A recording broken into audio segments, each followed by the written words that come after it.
Hello, welcome to my channel WWE Pulse.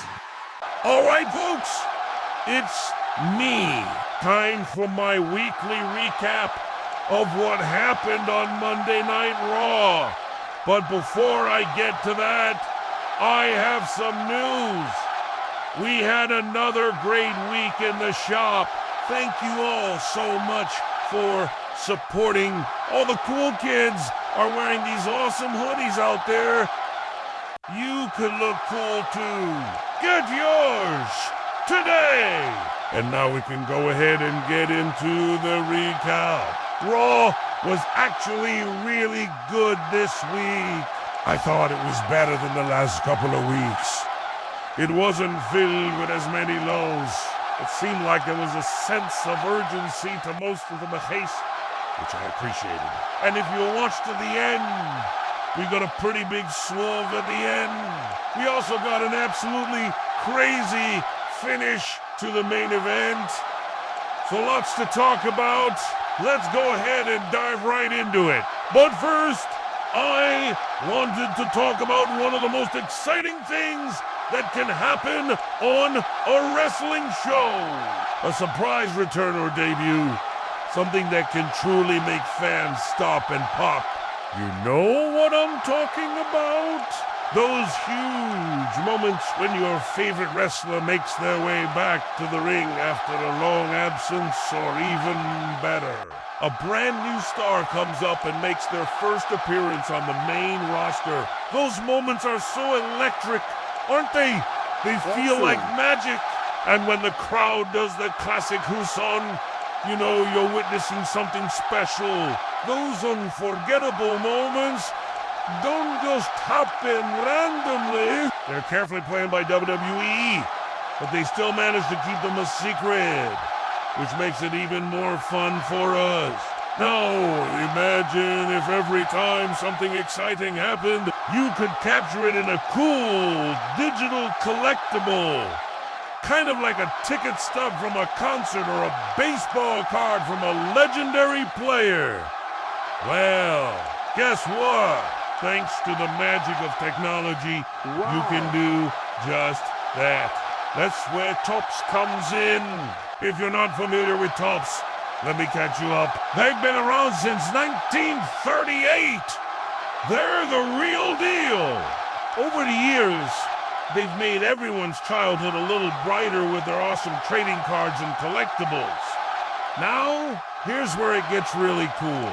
WWE and Topps teamed up to bring us officially licensed digital collectibles that celebrate the greatest moments in sports entertainment history. Think of it like owning a piece of WWE history. Here's how it works. Every week during the season, WWE and Topps will drop limited edition packs that feature some of the most electrifying moments from Raw, SmackDown, NXT. Each pack has 5 cards in it, and you might just find a rare gem or even a moment from your favorite superstar. What's really cool is that these aren't your ordinary cards. They come with autographs, throwback names, and even predictions for future matches. It's like having the coolest seat in the house without leaving your couch. Plus, if you're an investor, you might be able to flip those cards for a profit. It's a win-win. What I love about this is that it allows fans like you and me to own a piece of WWE history. It's like having a digital ticket stub from a legendary match. And let's be real, who doesn't love showing off their prized possessions? It's a chance to share our passion for WWE with the world. So whether you're a seasoned WWE fan or just getting into it, definitely check out this opportunity. Trust me, it's a slam dunk. So head over to the website and start building your collection today. You won't regret it. The fallout from Payback continued on Raw as usual. This time we got Seth Rollins coming out to talk about his victory against Finn Balor. He actually brought up the fact that he hadn't defended the world heavyweight championship in over 300 days and said that he wanted to rectify that and defend the title more often. Damian Priest and Archer came out to interrupt and say that the only reason Seth was able to beat Finn was because of the shenanigans at ringside. That led to a tag team match where Seth and Shinsuke Nakamura took on Damian Priest and Archer. This was a really good match, and it ended in disqualification when the rest of the Judgment Day came out and attacked Seth and After the bell rang, the babyfaces were outnumbered and overwhelmed. So I figured, okay, we're going to get a face run in to make the save. Instead, we got none other than the returning John Morrison. Now, I have to admit I was skeptical about Morrison's return. I mean, he's been gone for a while, and I wasn't sure how he would fit in with the current roster. But dude just looked great.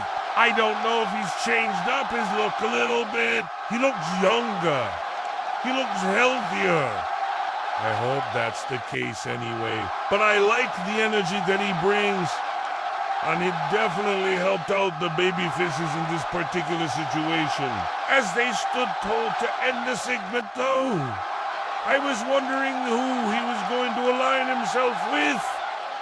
Turns out he didn't align himself with anybody.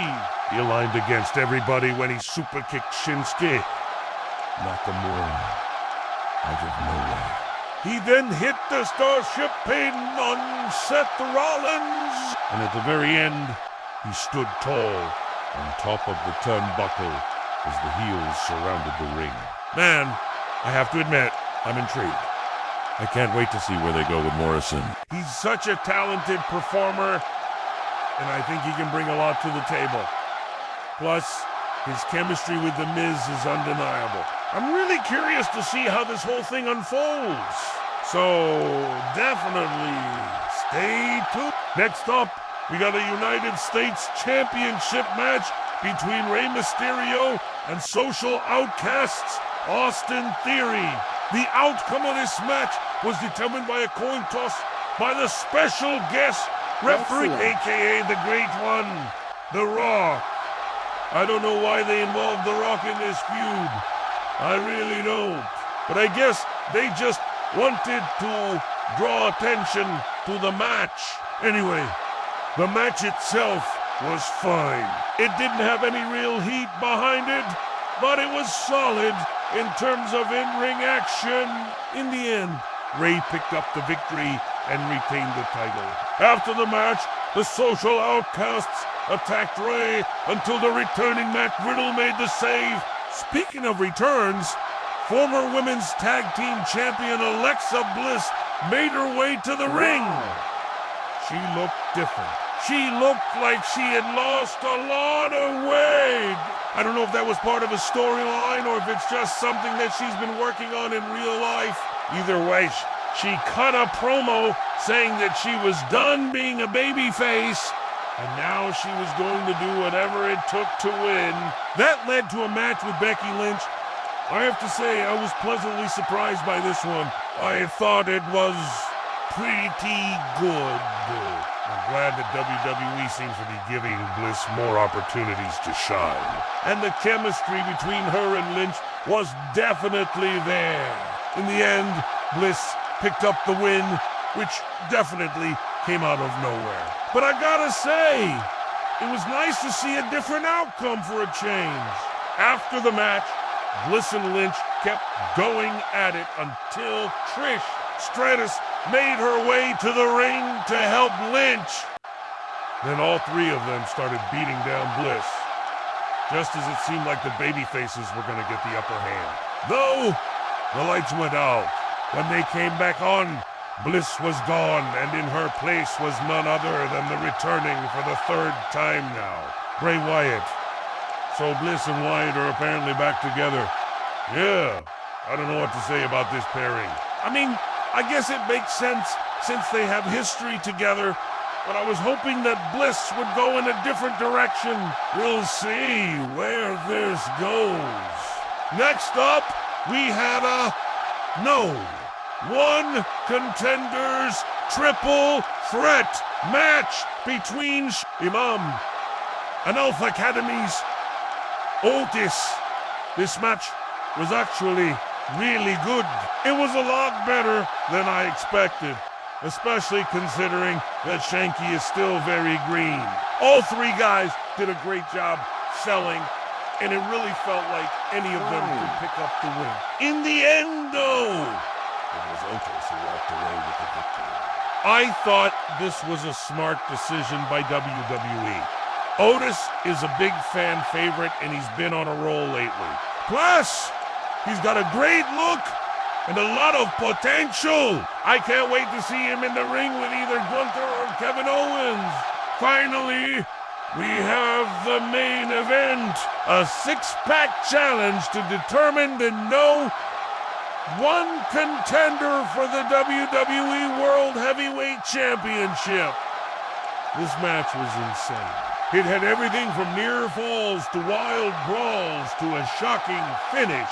The competitors in this match were AJ Styles, Edge, Samoa Joe, Ricochet, Santos Escobar, and The Miz.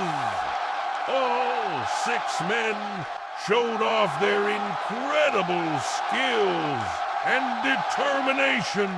The action was fast-paced and intense from start to finish. There were moments that had the crowd on the edge of their seats and others that left us in awe. The near falls were so close, you could feel the tension building with each one. And the brawls outside the ring added a chaotic element that kept things unpredictable. It was a true test of strength, strategy, and resilience. Ultimately, though it was The Miz who emerged victorious, thanks in large part to a little help from his wife, Maris. But the real shock came after the match when the lights went out and The Fiend appeared in the ring with Bray Wyatt. I guess the plan all along was for The Miz to win and for Wyatt and Bliss to continue to cause chaos. Whenever this was a really good episode of Raw, I thought it was better than it's been in the last couple of weeks. It was a good balance of action and drama. The matches were solid and the storylines are moving in an interesting direction. What did you guys think of Raw? Let me know in the comments below. And while you're down there, don't forget to subscribe. Thank you all so much for watching. I'll see you next time. Okay guys, thank you for watching my videos.